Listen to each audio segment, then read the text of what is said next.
여러분 안녕하십니까? 1월 26일 수요일 뉴스투데이 경남 시작합니다. 오늘의 주요 뉴스입니다. 경남의 코로나19 신규 확진 환자가 역대 최다인 353명이 나왔습니다. 오미크론 변이 바이러스 검출률도 50%를 넘었습니다. 문재인 대통령의 중동 3개국 순방이 4조 원대 방산 수출 계약과 담수 플랜트 건설 협약 등에서 성과를 내 경남 경제에 큰 영향을 미칠 것으로 전망됩니다. 명절이면 밀려드는 물량 때문에 바쁠 CJ 대한통운 택배 기사들이 생계를 뒤로하고 한 달째 파업을 이어가고 있습니다. 가정폭력으로 이혼한 40대 가장이 3명의 자녀를 상습적으로 학대하고 성추행한 혐의로 경찰 조사를 받고 있습니다. 경남의 오미크론 변이 바이러스 검출률이 50%를 넘어 우세종으로 자리 잡을 정도로 이 확산세가 예상보다 거셉니다. 이 때문인지 경남의 확진 환자는 첫 300명대로 역대 최다 확진을 기록했습니다. 신은정 기자입니다. 오미크론 변이 바이러스가 경남에서도 우세종으로 자리 잡았습니다. 지난 한 주 오미크론 검출률은 50.8%로 한 주 전보다 2배 이상 늘었고 누적 확진자는 405명을 기록했습니다. 당초 설 이후 우세종으로 자리 잡을 것이란 예상보다 1, 2주 정도 빠른 것으로 각종 집단 감염에서 오미크론 변이가 확인된 것이 영향을 끼친 것으로 보입니다. 문제는 설 연휴 이후 확산세가 더 커질 수 있다는 점입니다. 오미크론 변이에 대응하기 위해 우선 고위험군에 대해서 PCR 검사를 시행하고 일반 병의원들이 확진자의 검사와 치료를 담당하는 오미크론 대응 단계가 경남에서도 조만간 실시될 예정입니다. 위중증 환자 중심으로 전환 중에 있으며 확진자 관리에 있어 재택 치료도 적극적으로 활용하고 있습니다. 의료 역량은 충분하다고 판단됩니다. 오미크론 변이 바이러스의 영향으로 경남의 코로나19 신규 확진자는 첫 300명대인 353명으로 역대 최다를 기록했습니다. 지역별론 창원 141명으로 가장 많고 김해 86명, 거제 48명, 진주 21명 등 대부분 시군에서 확진자가 다수 발생했습니다. 경남의 백신 접종률은 2차가 84.9%, 3차가 49.2%로 크게 상승했지만 돌파 감염 사례는 각각 2차 접종 뒤엔 4,870건, 3차 접종 뒤엔 227건을 기록하는 등 확산세가 거센 것으로 나타났습니다. MBC 뉴스 신은정입니다.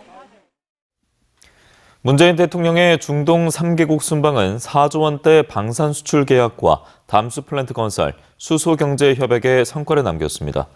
대부분 경남 경제와 밀접한 관계가 있는데요. 앞으로 어떤 영향을 미치게 될지 정영민 기자가 짚어봤습니다. 수직으로 솟구쳐 오르는 미사일이 불을 뿜으며 표적을 향해 날아갑니다. 국내 기술로 개발한 지대공 요격 미사일 천궁2입니다. 아랍에미리트와 맺은 천궁2 수출 계약 규모는 우리 돈으로 약 4조 1,500억 원. 천궁2의 발사대와 수송 차량은 경남의 방산업체 하나디펜스가 맡게 되는데 4천억 원 정도가 예상됩니다. 그 시스템은 이제 그 레이더 쪽이고요. 그다음에 디펜스는 이제 그 발사대 이 전체 그 세트 체계라고 하는데 그거는 LIG넥스가. 그동안 중동 지역에서 30여 개의 해수 담수화 플랜트를 건조한 두산중공업은 이집트 현지 기업과 하루 100만 톤 규모의 해수 담수화 개발 협력 양해각서를 맺었습니다. 이에 앞서 사우디아라비아와 두단조 합작회사 설립을 위한 협약을 맺고 1조 1,200억 원 규모의 계약을 앞두고 있습니다. 국내 최대 규모의 수소 상용차 충전 인프라를 구축한 창원시에도 중동 국가들의 이목이 집중됐습니다. 아랍에미리트는 내년 유엔 기후변화 협약 총회를 앞두고 수소버스와 충전 인프라를 늘리기 위해 창원을 성공 모델로 삼기로 했습니다. 수소버스용 충전 인프라 구축을 위해서 창원에 소재한 수소기업과의 교류를 강력하게 요청을 했었고요. 또 이집트나 요르단의 에너지 기업들도 현지의 수소차 도입을 위해서 탈석유 정책과 맞물려 건설과 에너지를 미래 산업으로 확대하고 있는 중동 국가들. 이 거대 시장에 경남 기업들의 진출이 기대되는 가운데 수소와 디지털 분야 등 정부가 체결한 연안권의 경제 협력에 따른 중동 국가들의 투자도 잇따를 전망입니다. MBC 뉴스 정영민입니다. 예년 같으면 명절을 앞두고 가장 바쁜 나날을 보내야 하는 택배기사들. 하지만 이번 명절은 상황이 좀 다릅니다. 한 달째 파업에 들어간 CJ 대한통운 택배기사들의 이야기인데요. 생계를 뒤로하고 거리로 나선 이들을 이재경 기자가 만나봤습니다. 택배기사 김대하 씨는 예년 명절 같으면 평소보다 20-30%가량 물량이 늘어나 하루 300건이 넘는 물품을 배송해 왔습니다. 배달 건수에 따라 수입이 정해지는 만큼 명절과 같은 대목에는 수입도 늘었습니다. 하지만 이번 설 명절은 상황이 다릅니다. 김 씨를 비롯한 CJ 대한통운 소속 택배기사 일부가 파업에 들어갔기 때문입니다. 그러니까 명절은 누구나 기뻐하고 즐겨야 되잖아요. 그런 기쁨을 갖다 드리고 저희들도 또한 기뻐했었고.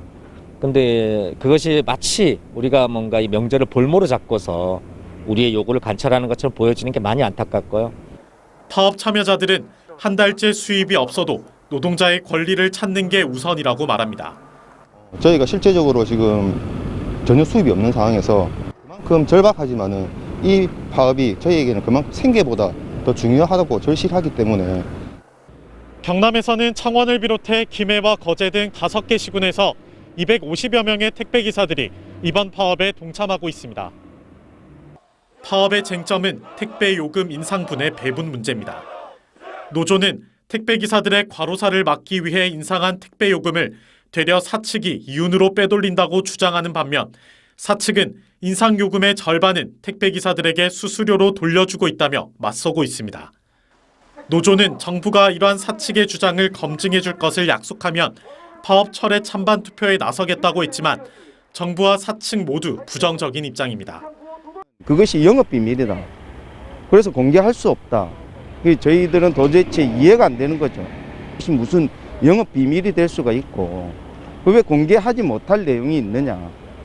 CJ 대한통운은 이번 파업에 따른 배송 차질을 최소화하기 위해 1,700여 명을 추가로 현장에 투입했습니다. MBC 뉴스 이재경입니다.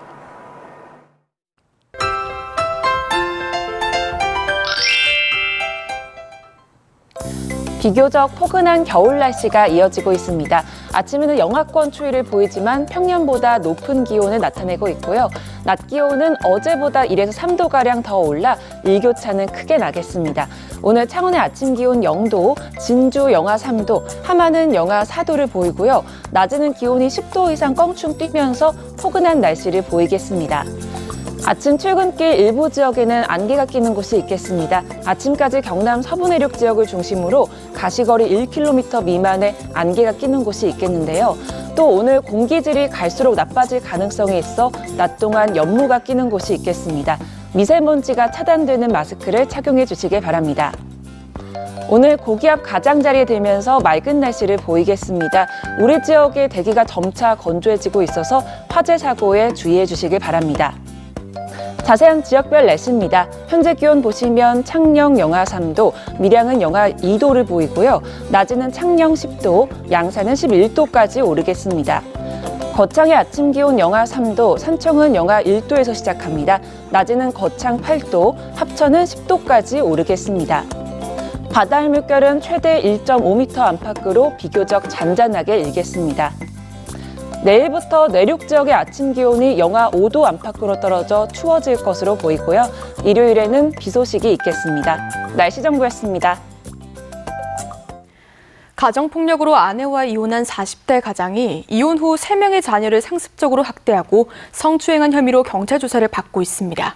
보도에 부정석 기자입니다. 아동학대와 성추행 등의 혐의로 경찰의 조사를 받고 있는 40대 A씨. 지난 2016년 가정폭력 등으로 전 부인과 이혼을 했습니다. 하지만 A씨의 폭력은 여기서 그치지 않았습니다. 이혼 후 3명의 자녀를 폭행하고 물건을 던지는 등 상습적으로 학대한 것으로 알려졌습니다. 또 3명의 자녀에게 자신이 처벌받게 되면 양육비나 학원비 등을 못 준다며 협박과 해유를 했습니다. 수사 과정에서 자녀 중 1명이 A씨에게 성추행을 당했다고 진술해 경찰이 추가 수사를 하고 있습니다. 경찰 수사가 시작된 지난해 9월부터 3명의 자녀는 어머니와 지내고 있습니다.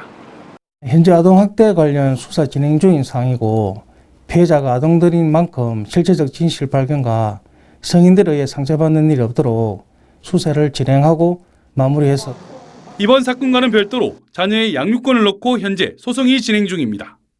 경찰은 이번 사건에 대해 다음 달 중 검찰 송치 여부를 결정할 방침입니다. MBC 뉴스 부정석입니다. 6월 지방선거를 앞두고 출마 예상자들이 속속 출판기념회를 열고 얼굴 알리기 나섰습니다. 한편 경남선거관리위원회는 선거비용 제한액을 공개했습니다. 정가 소식 신동식 기자입니다. 도지사와 시장 군수 등 지방선거 출마 예정자들이 곳곳에서 출판기념회를 열고 있습니다. 출판기념회는 참석자들이 성의 표시로 책값을 지불해 합법적으로 자금을 모을 수 있는 데다 출마 예정자들이 얼굴을 알릴 수 있는 기회여서 법이 정한 3월 2일까지는 출판기념회가 계속될 전망입니다.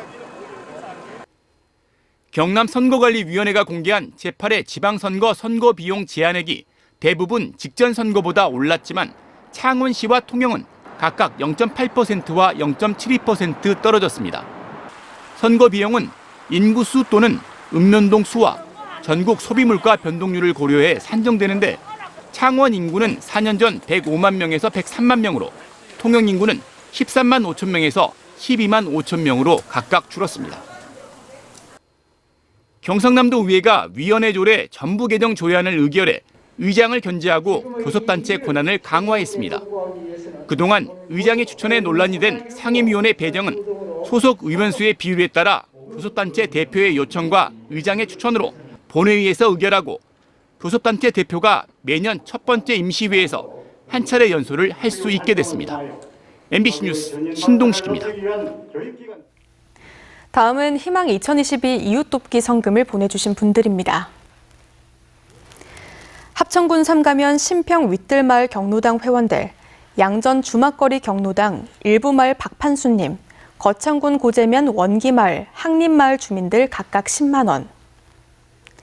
거창군 고재면 원궁항마을, 계명 2구마을 주민, 합천군 적중면 부수마을 김시호님, 평산마을 이장 안형기님, 부수마을 김진욱 이장회 주민들 각각 10만 원. 합천군 적중면 양림경로당 노주연 회장회 회원, 중부경로당 박혜석 회장회 회원, 옥도경로당 곽효방 회장회 회원, 양림게이트볼 정주명 회장회 회원, 평산마을 안형기 이장회 주민분들께서 각각 10만 원을 보내주셨습니다.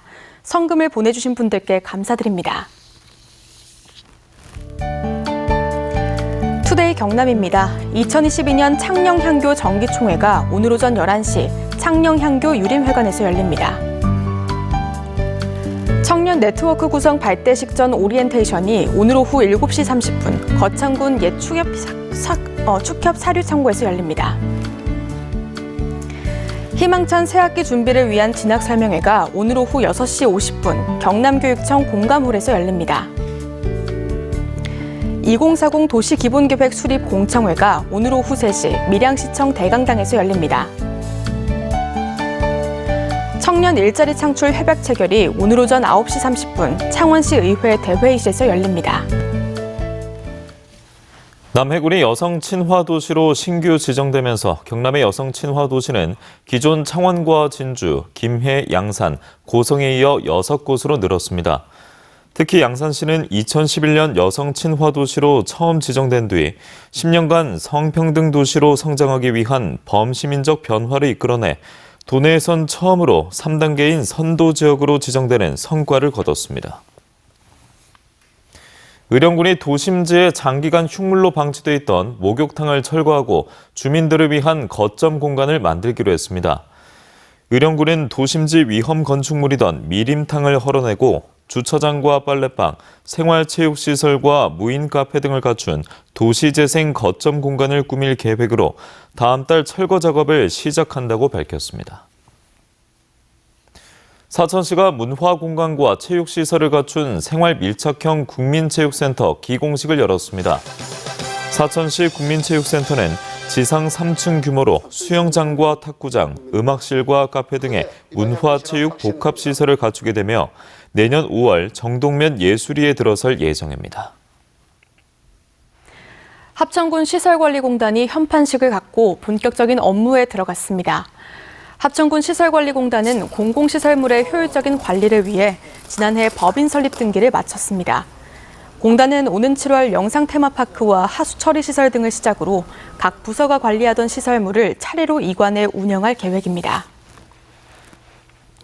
창원시 의회는 최근 권성현 의원이 대표 발의한 창원시 개발제한구역 전면 해제 대정부 건의안을 채택했습니다. 시의회는 개발제한구역으로 도시 내부 시가지가 단절돼 기업 경제 활동이 지장받고 있다며 개발제한구역을 해제하면 신규 기반시설 설치 비용 절감과 출퇴근 통행 불편 최소와 탄소 저감 효과를 불러올 수 있다고 설명했습니다. 김해시는 올해부터 2030년까지 아파트 4만 8천 호를 공급합니다. 주촌과 장유 등 12개 단지가 사업계획 승인 절차를 진행 중이고 도시개발 사업지구와 산업단지 내 18개 단지에도 공동주택 용지가 계획돼 있다며 청년과 신혼부부 등 주거 취약계층을 위한 지원도 아끼지 않겠다고 김해시는 밝혔습니다. 창원 물생명시민연대를 비롯한 환경단체는 진해만 목조르는 진해신항 개발 공약을 멈출 것을 촉구했습니다. 이들은 진해신항건설은 진해만 입구 절반을 막는 사업으로 현재 계획대로라면 진해만 내만의 수질은 매우 나빠질 것이며 해양 생태계 파괴와 수산업 피해는 가중될 수밖에 없다고 지적했습니다. 그러면서 진해만에 미칠 영향을 파악하고 시민들의 동의를 먼저 구하라고 요구했습니다. 김해시가 제주도 원정 골프 접대를 받아 행정안전부 감찰 대상에 오른 공무원 3명을 직위 해제하고 행정안전부가 징계를 요구하면 신속하게 징계 의결 절차를 진행하겠다고 밝혔습니다. 행정안전부는 김해시 6급 공무원 3명이 지난해 11월 중순 제주도에서 지역 업자에게서 골프 접대를 받았다는 신고를 받고 조사 중에 있습니다. 최근 창원에서 발생한 오피스텔 전세 사기 사건과 관련해 경사남도가 청년 임차인 보호 강화를 위해 다음 달 한 달 동안 공인중개사법 위반 사항을 점검합니다. 점검 대상은 창원을 비롯한 8개 시지역에서 지난해 6월부터 12월까지 만 19세에서 34세 청년이 신고한 임대차 거래 7천여 건입니다. 한편 도는 전세 사기 예방을 위한 홍보물도 제작해 부동산 경험이 부족한 청년들의 피해 예방에 나설 계획입니다. 경남 사랑의 온도탑이 3년 연속 100도를 달성했습니다. 경남 사회복지공동모금회는 지난달 1일부터 지난 24일까지 희망 2022 나눔 캠페인에서 목표액 80억 3,700만 원을 초과 달성했다고 밝혔습니다. 한편 이영식 정우 콘크리트 대표이사는 모금회에 1억 원을 기부해 경남에서 142번째 아너소사이어티 회원이 됐습니다. 대우조선해양이 출자한 거제대학교가 부산의 한 건설업체로 넘어갈 전망입니다. 거제시와 대우조선해양, 주식회사 동일은 운영권 양도와 양수에 따른 거제대 발전을 내용으로 하는 업무 협약을 맺었습니다. 거제대를 운영하는 학교법인 세영학원은 다음 달 초 이사회에서 법인 운영권 양도 안건을 처리할 예정입니다. 창원 지역의 주요 사찰들로 구성된 창원불교연합회는 어제 그랜드머큐어 앰버서더 창원에서 자비 나눔 한마당을 열었습니다. 연합회는 행사에서 저소득 한부모 가정과 모범 청소년, 독거노인 등과 후원 결연을 맺고 성금 5천만 원과 상품을 전달했습니다. 소상공인으로 분류되지 못해서 그동안 각종 지원금을 받지 못한 예식장에도 방역지원금이 최대 월 50만 원씩 3개월간 지급됩니다. 도는 국비 3억 6천여만 원을 확보해 예식장업으로 신고된 사업장 61곳 중 주별 결혼식 진행 횟수에 따라 지원 금액을 차등 지급할 계획입니다. 경남교육청이 다음 달 말까지 초등학교 3학년과 6학년, 중고등학교 1학년을 대상으로 스마트 단말기 13만여 대를 1차로 보급합니다. 또 스마트 단말기를 관리하기 위해서 업체 측이 AS 직할 지원센터를 구축하고 365일 콜센터를 운영하는 한편 학생들이 수리 기간 동안 단말기를 사용하지 못하는 사례가 없도록 최대 5만 대의 여유분도 확보했다고 밝혔습니다.